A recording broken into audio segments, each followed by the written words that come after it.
Well, welcome to the show, Pest Control Millionaire. Today is one of my really, really good friends, Steve Scarsella. He's an absolute stud of a guy. I've been to his operation. It's pretty awesome place to be. I think we spent a few days there in Baton Rouge. Were we in Baton Rouge then? Or were we in Lafayette? We were in Lafayette.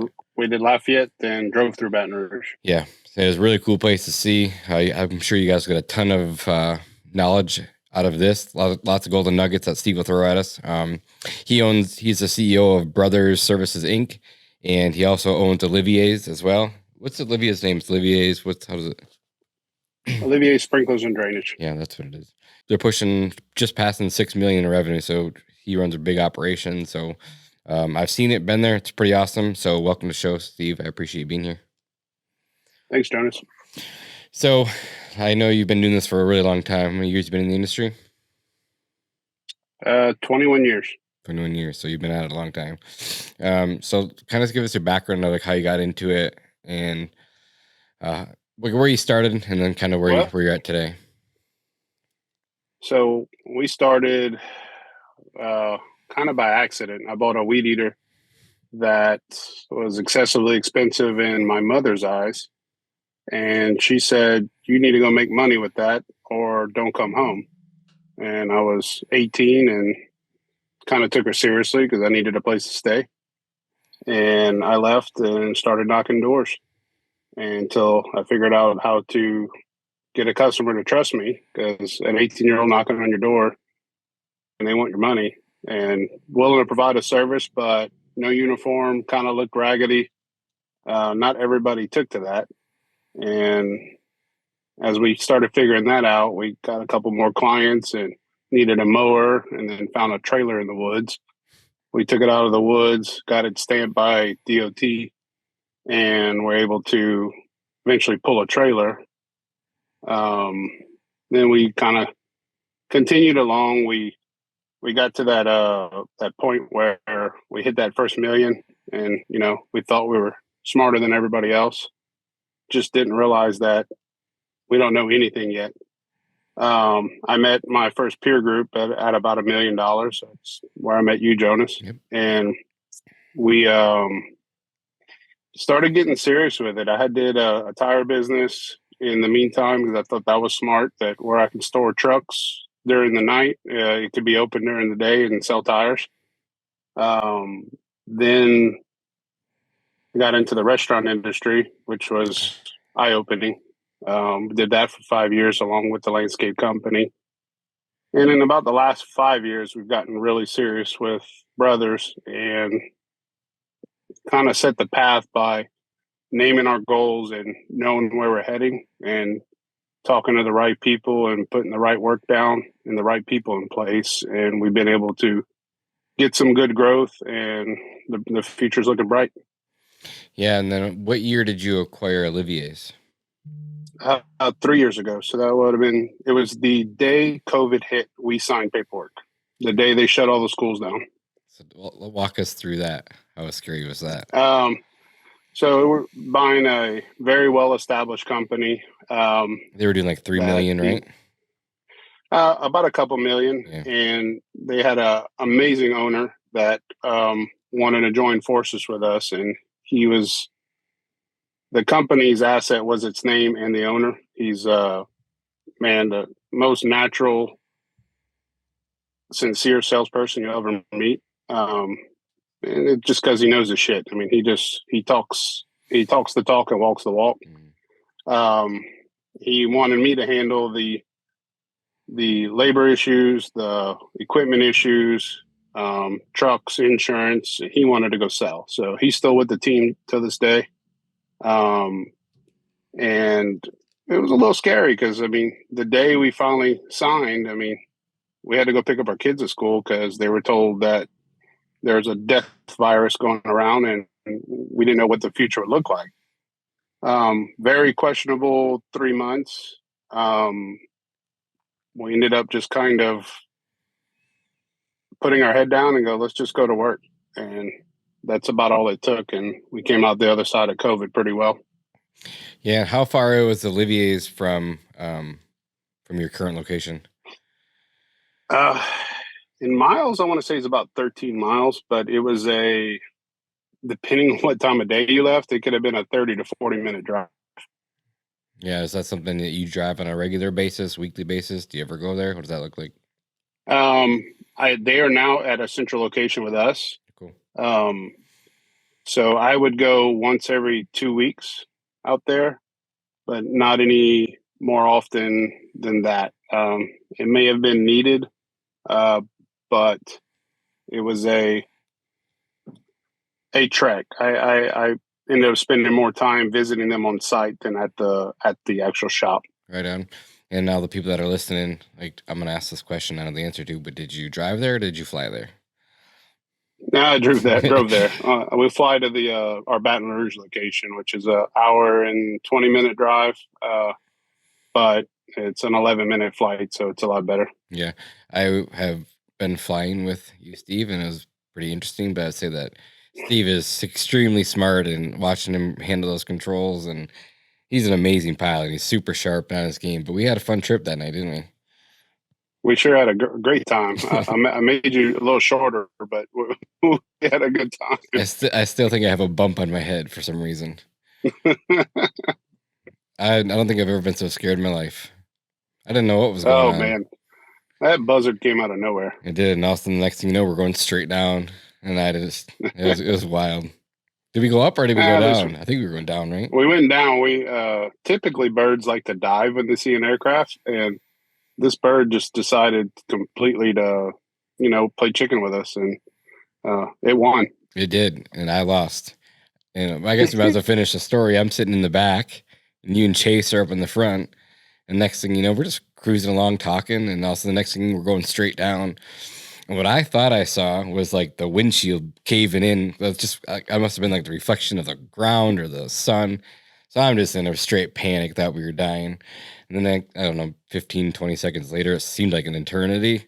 Like we leveled off, and you look back like, you good? And my phone's all over the place. My head bounced off the ceiling.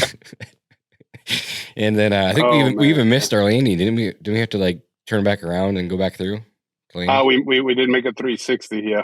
Yeah, so that was an interesting day. So, but it was fun. We went to another airport, had lunch, and then just came back. Perfect. That was pretty cool. So how many employees do you currently have right now? We are staffed right now at about 60 is about where we're at. Cool. And one of the questions that someone emailed us that I want to answer, was a guy named Jake. He said, in a $5 million plus company, how many CSRs, what does your office look like? So we have 1, 2, 3, 4. There's 6 people answering phones at all times. Each one can sell roughly, if they're doing well in our company, in our market, which we need to be clear about that. Doesn't mean an Atlanta market might be better or a Dallas market, but in our market, they typically sell 150,000 each a year. Nice. So do you have sales guys, or do you just have the CSR selling? So we have the CSR selling anything that can be done without leaving their desk. And then we have 3 people in the field selling. So the ones that can be done at the desk, I'm assuming, is fertilization, weed control, mowing. Yep. And easy enhancements as far as, hey, we did it last year. Yeah. Here's the price. Right on. And then for like the landscape guys, I'm assuming like the sales guys are doing landscape, drainage, install work. Yeah. Actually, so I guess considering drainage as a 4th person in the field. Okay. But that's all in-person meets. Drainage, we typically try to do 1 an hour, and same thing with design build. If it's an enhancement, we try to do 1 every 30 minutes. Cool. And then, so for your 60 guys, your crew members, how many managers do you have over each guy? Typically right now, lawn maintenance is each account manager, should we say, has 9 people under him. The ops of the lawn maintenance has 18 under him. Landscape manager has 15 or so under him. But he also has a bed maintenance manager that works under him that manages 6 of those people. and drainage as a manager that he runs 12. That's awesome. And then how often do you meet with the team?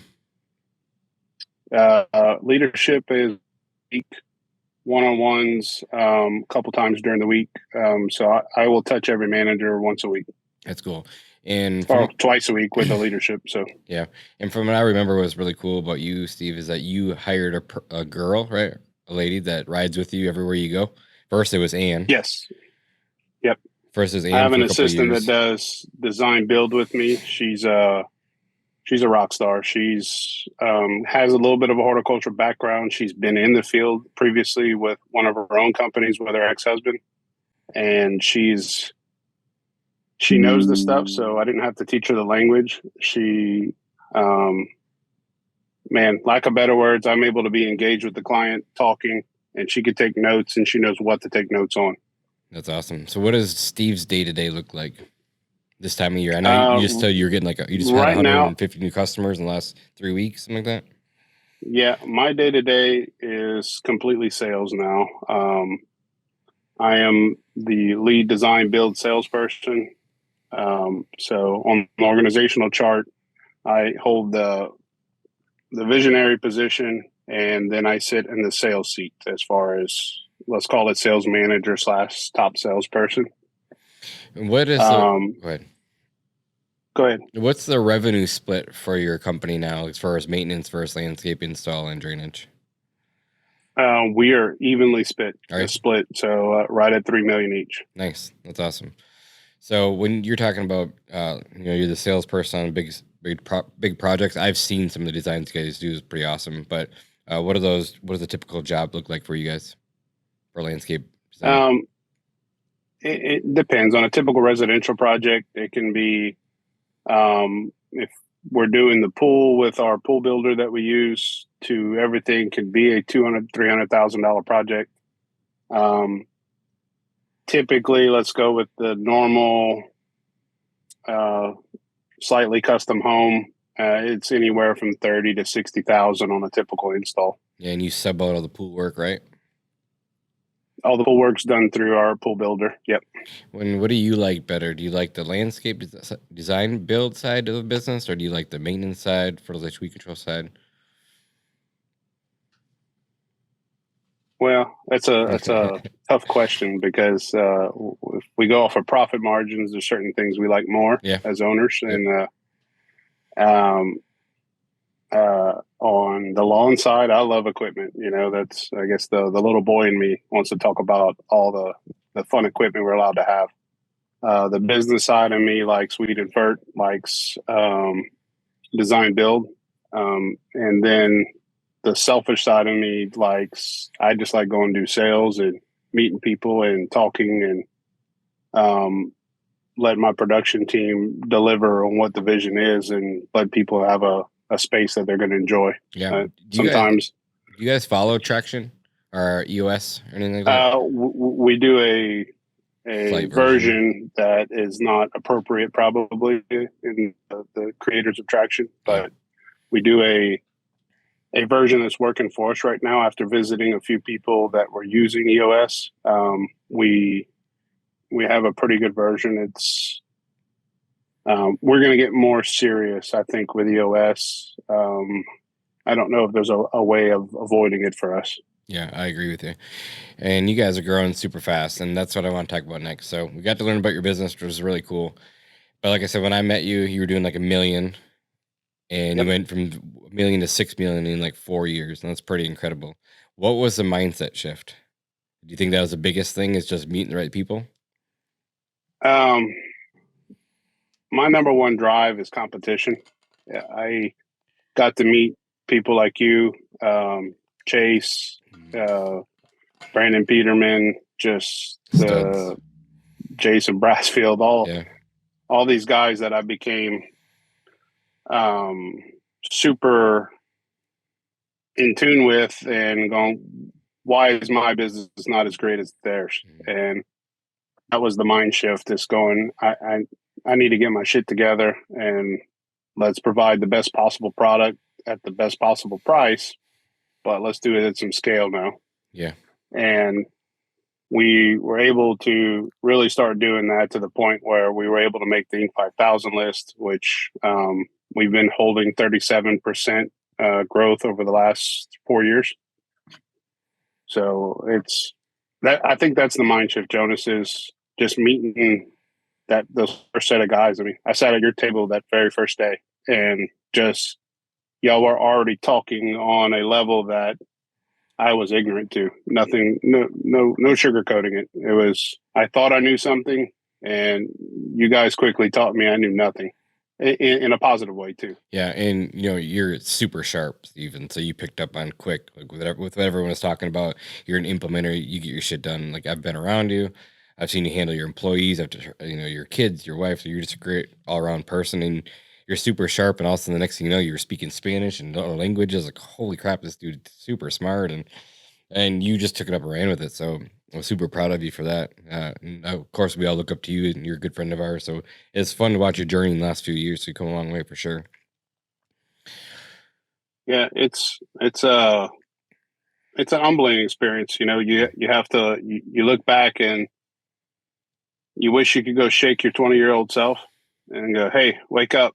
But I think everything happens at the process. It was 20-year-old me wouldn't have listened. I would have told a Jonas, a Jonathan, or any of those guys, going, "You just don't know what you're talking about." Yeah. Now I'm just I want to be a sponge and try to learn from so many different people, that if we can just implement just that little bit, that one thing each time you learn 20 things, take one and actually implement it, man, the needle moves forward. Sure does.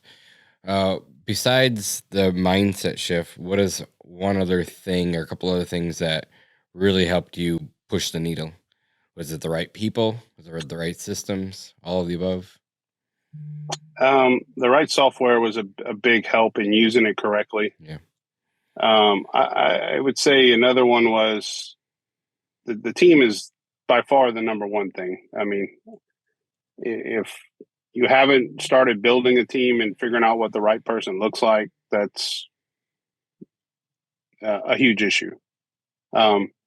Letting them make mistakes, letting them do their part, you have to get out of the way. Couldn't agree more. That was a part of that mind shift. It was, we joke about calling it passing the monkey, and it's when somebody comes to you, "Hey, Jonas, Mrs. Smith came to me and she's upset. You really need to give her a call," and they walk away from you.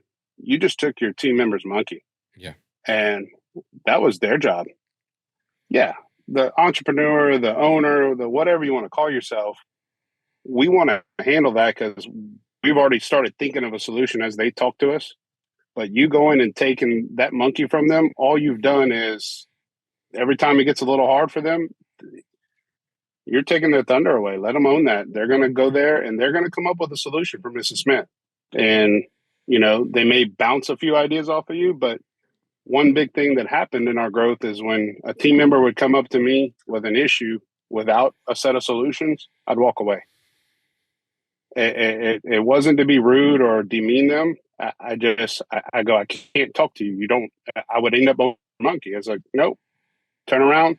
I'm gonna walk away. When you come back at me with a solution, let's talk about it, and I might help you find the best path for you to handle it." I love that because again, we've never talked about this, you and I personally, but I did the same exact thing. So I had the same exact example happen today. One of my sales guys was calling. I didn't answer it.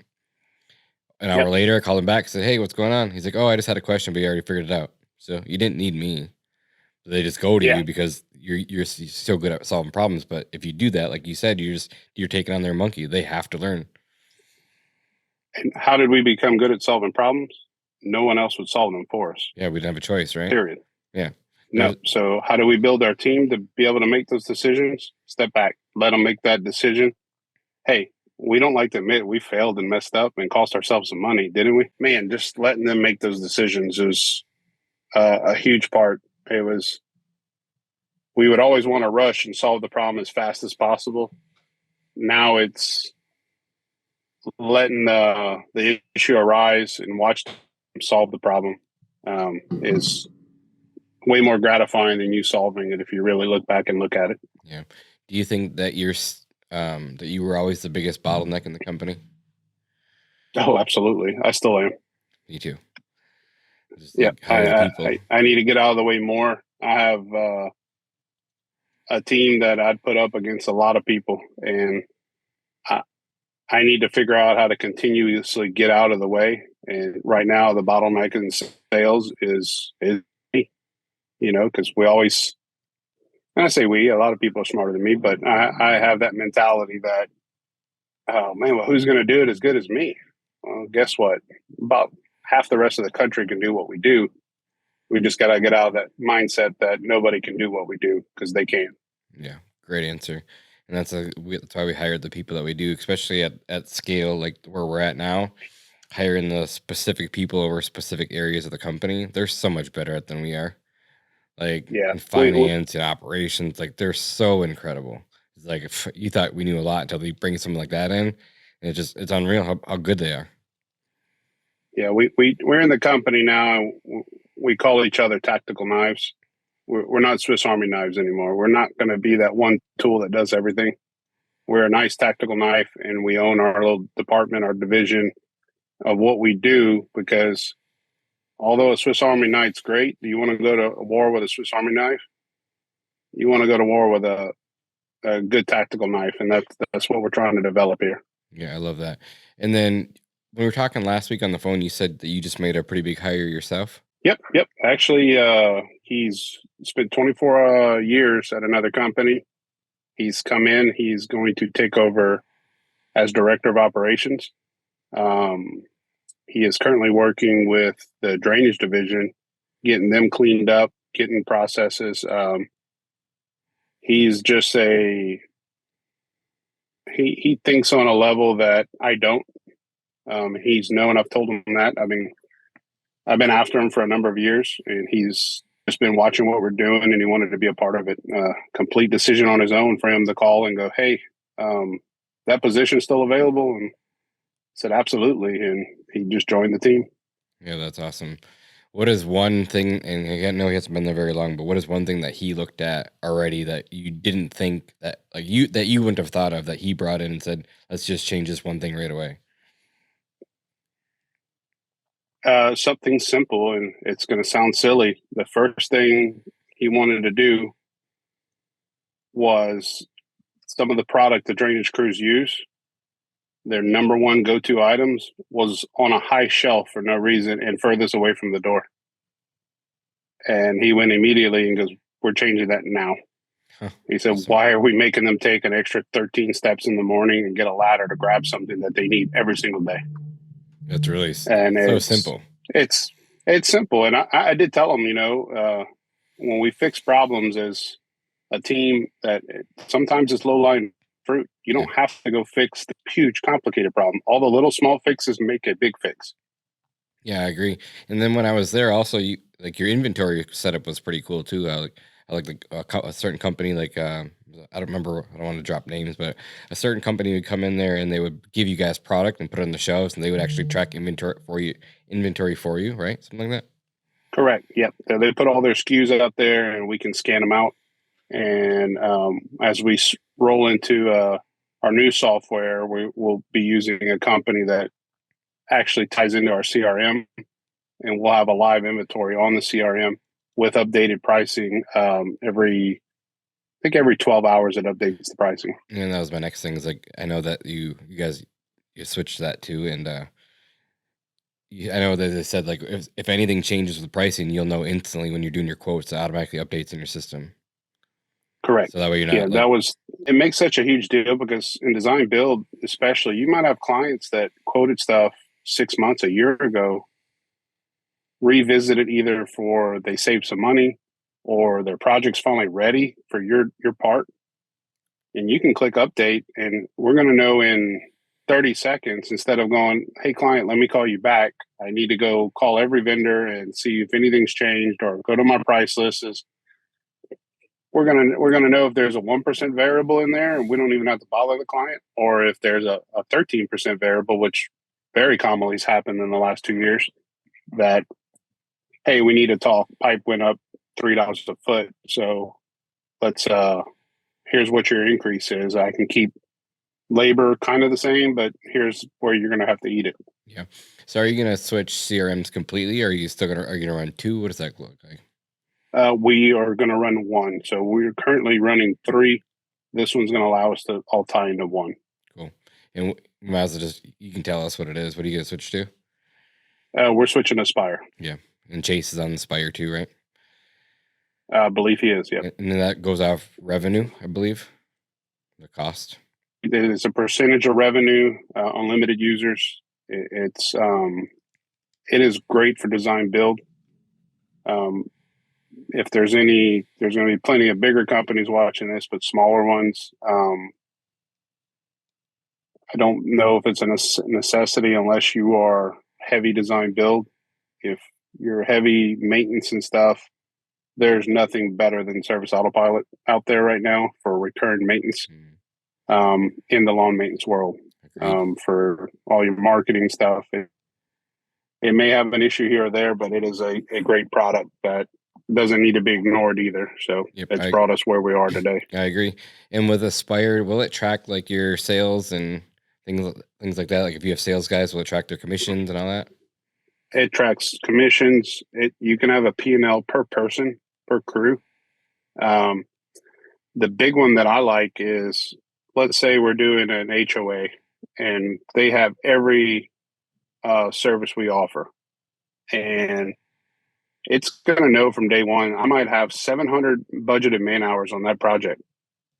And if I go and burn up 200 during leaf cleanup time, I know what I have to budget the rest of the year, and it helps divide it out. So if I get into fall and I'm still heavy on hours and I have hours available, I know I can give that client a little bit more and keep them happy and still stay in my profit margin. Most CRMs don't go quite that far. They'll give you a budget hour per visit, but not keep your running tally to where you can go back and revisit that and go, hey, it's October. I only have another month and a half of service, and I still have plenty of available hours. Let's make sure we're detailing the crap out of that property before our renewals. Yeah, that's incredible. So what does the future look like for Brothers, for the whole company, I guess? Like, what does your next 5 years look like? What does your 15 years look like? Like, I know you have a pretty big vision, so I'm just curious where your head's at these days. The next 2 years is getting our it up where we think it needs to be. It's not far, but we want to move that needle as well. I think our key word for the entire this year is supervision. As we get all our supervision and procedures right, the top line is going to grow. Mm-hmm. As far as 5 years, the team has set a goal so that we can hit our yearly retreats that we do together. Mm-hmm. If we hit our goals, we will make the Inc. 5000 again. Take our trip. That'll lead us into our 5-year goal. That's going to be at roughly a $12.5-13 million company. And that's being really conservative with our growth. If we can hit 13 million, 12% net, that's not a bad spot to be able to reinvest in people and equipment. And 10-year goal, that's about as far as we go. We didn't go to 15. 10-year goal has me completely out of all seats except the visionary seat. At one point, I thought I wanted to be out of the company to where I would not have a job anymore. And I've decided that that's not what I want. I've gotten a taste of it.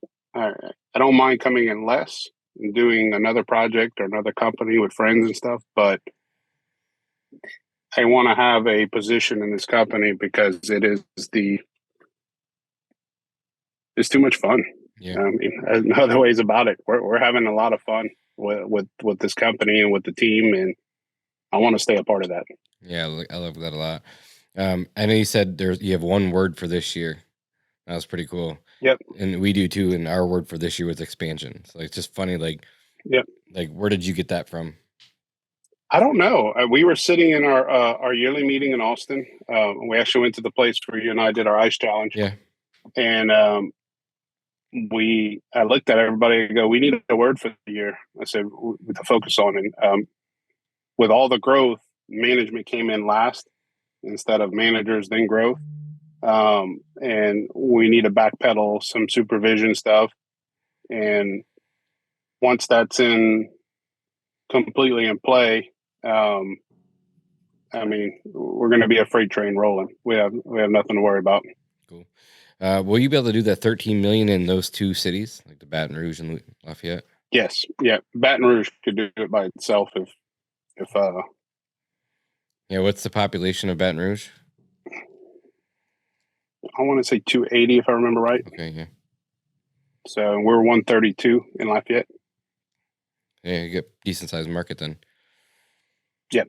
And so with it's double the market here, and it's just a little more driving, but it's a good market. Labor's a little harder in Baton Rouge. If you talk to any company out there, they'll agree. There's a lot of plants and stuff where people can make a very good living. So you have to be attractive in other ways to people to want to work with you. Yeah. And because you're probably 2 months ahead of us as far as weather goes down there, Yeah. what have you been noticing on the hiring side? Like, is it getting easier this year? Do you have people come back into interviews again? Do you feel it's the same as last year? So far, it's easier this year. We're getting some talented people coming in.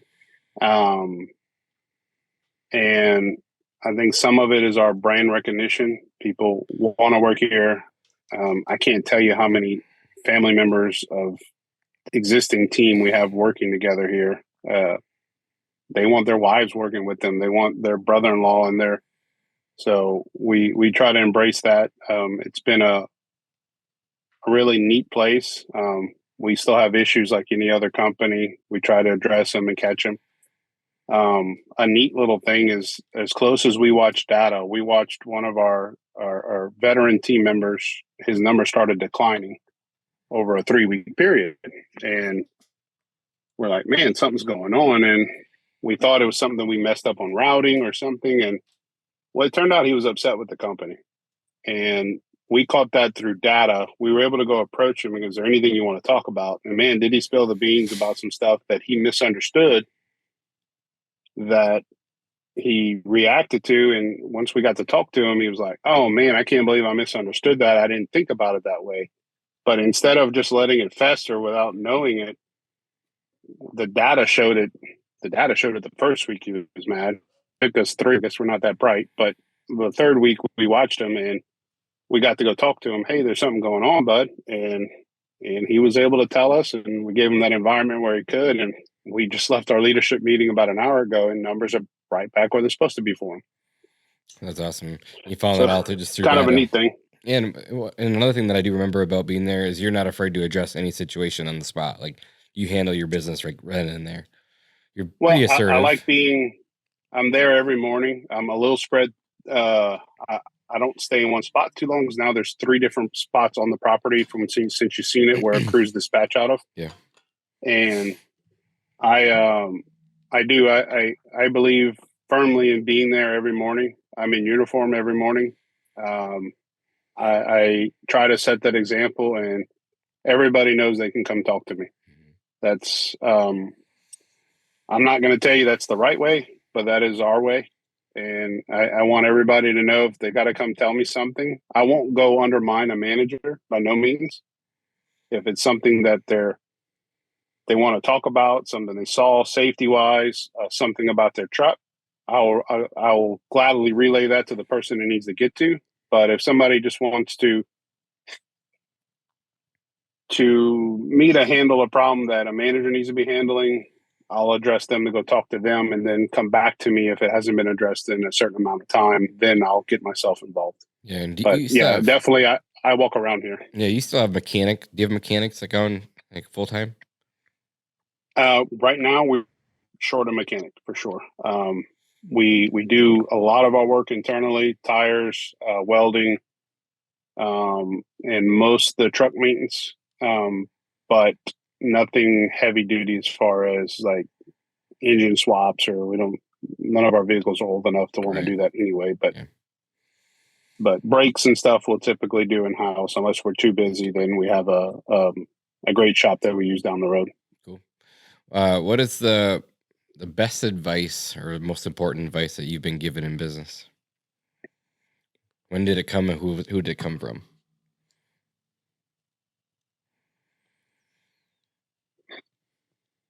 Man, that's a tough one. You can use that brain today. Yeah, that's a best advice, man.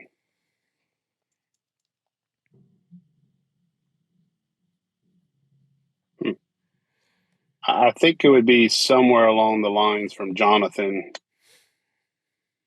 and it was about the team building.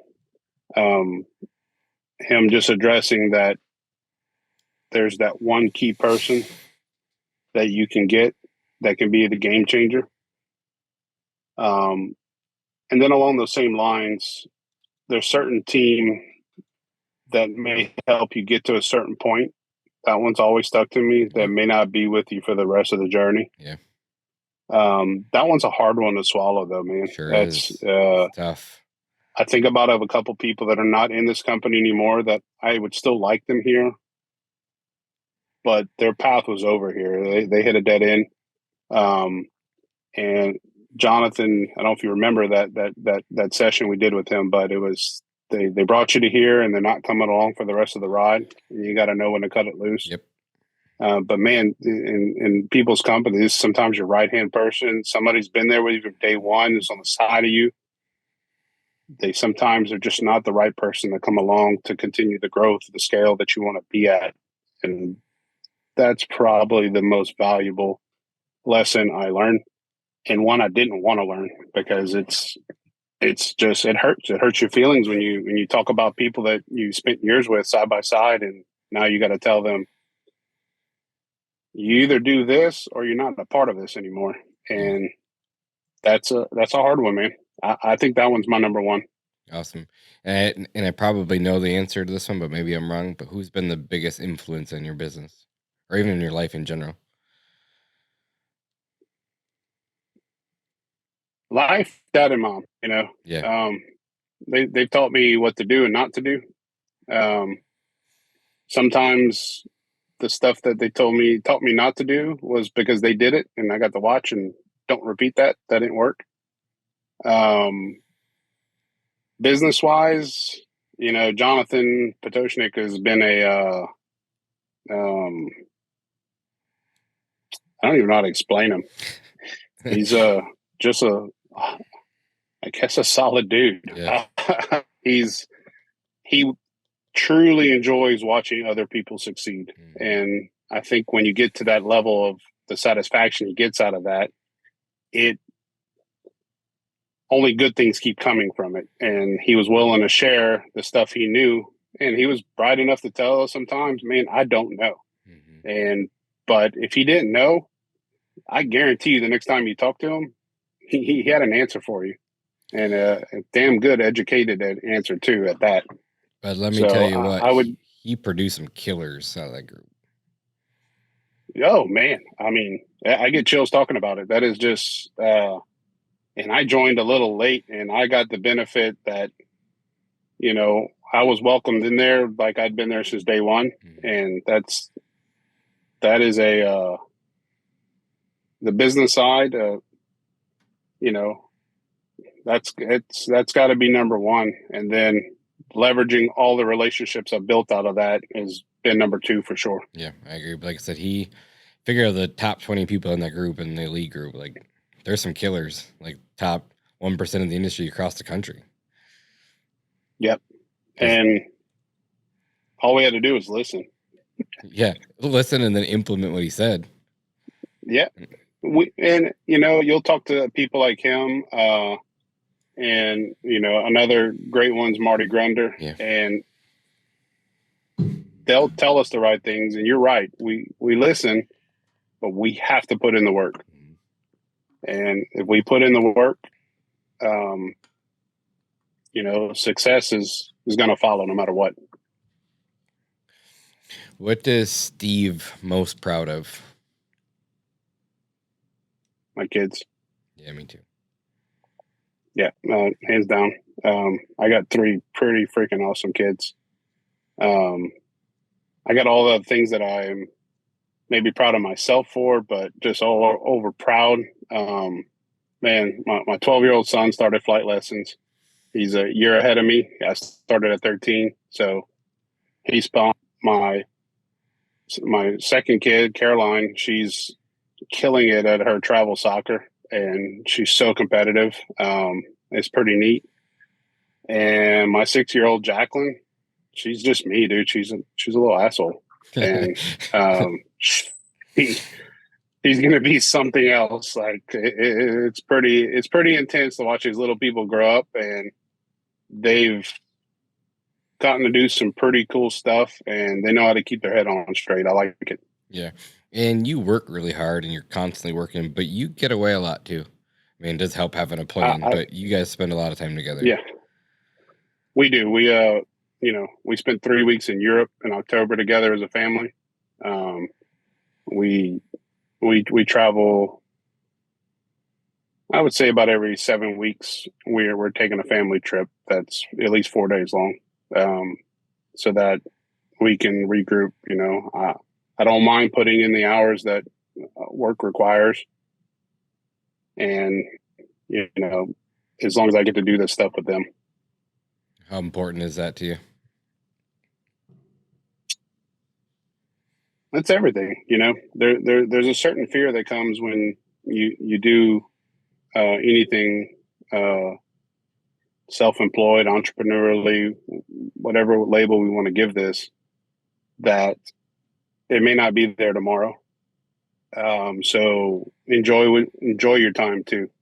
Work hard, play with your family, or if you don't have a family, balance it with what your hobbies are.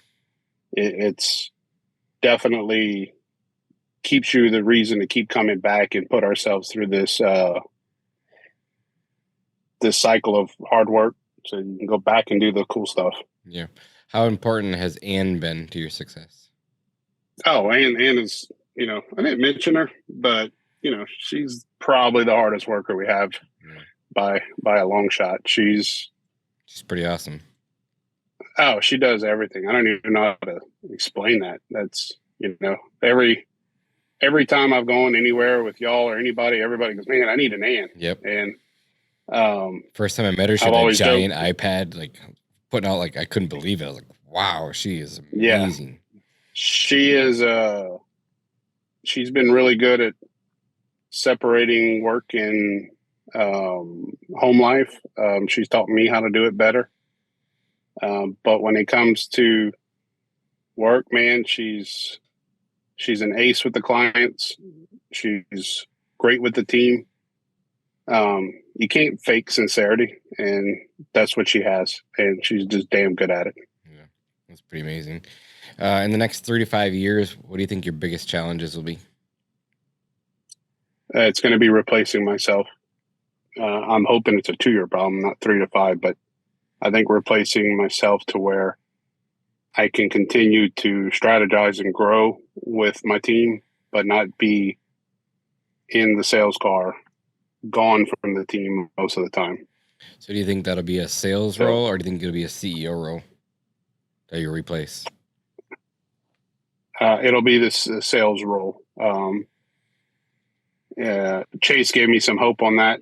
Last year was the first year that he did very minimally on sales, and it gives me the hope that I can get there. I do enjoy sales, but I need to be building those higher level relationships. Lack of better words, the person that goes and meets the guy on the golf course. Yeah, agreed. And talks to them. Doesn't try to sell them, but just lets them know we're there. And we have a hell of a production team that can get this job done if you need us. Yep.